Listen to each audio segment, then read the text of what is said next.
Israel Hamas को जब जब कमज़ोर करता है तब हमास कोई न कोई बड़ा धमाका कर इजरायली बलों का जीना मुहाल कर देता है।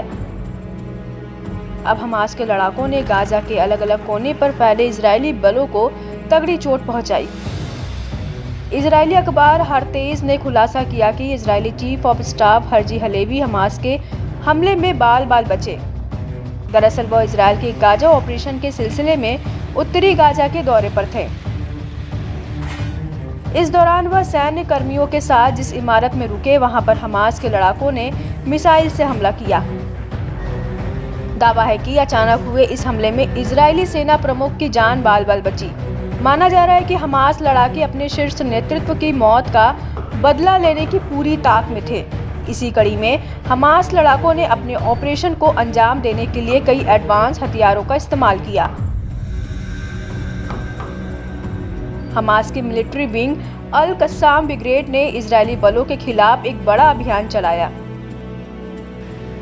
उत्तरी गाजा के जबालिया के अल कासेम इलाके में इजरायली बलों को बड़ा नुकसान पहुंचाया। अपने ताजा बयान में अल कस्साम में लड़ाकों ने यासीन 105 एंटी टैंक आरपीजी से एक इजरायली बख्तरबंद वाहन पर हमला किया। अपने सटीक हमले की पुष्टि करते हुए लड़ाकों ने वीडियो भी शेयर किया, जिसमें लड़ाके घात लगाकर इजरायली टैंक के बेहद नजदीक पहुंचकर उस पर जोरदार हमला करते हैं। गाजा के चप्पे चप्पे पर लड़ाकों की मौजूदगी के इस बात का इशारा करती है कि हमास भी युद्ध में है। इसके अलावा टीबीजी मिसाइल से 12 इजरायली सैनिकों के जमावड़े वाले एक घर पर हमला किया।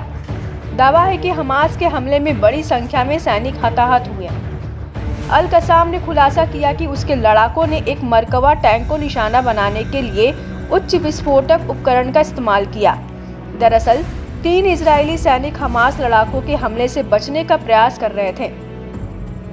समूह ने वीडियो शेयर किया जिसमें लड़ाके जबालिया के पूर्व में एक इजरायली अचजारिट बख्तरबंद वाहन को निशाना बनाते हुए देखे जा सकते हैं।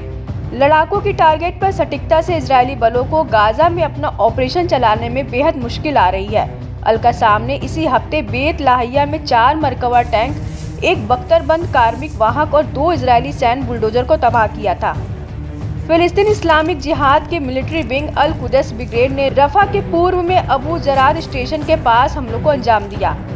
ब्रिगेड के लड़ाकों ने इजरायली कमांड और कंट्रोल पोस्ट पर 107 मिमी रॉकेटों की बौछार की। अल अक्सर शहीद ब्रिगेड ने भी जूहर अल दीक में इजरायली कमांड मुख्यालय को निशाना बनाकर हमला किया।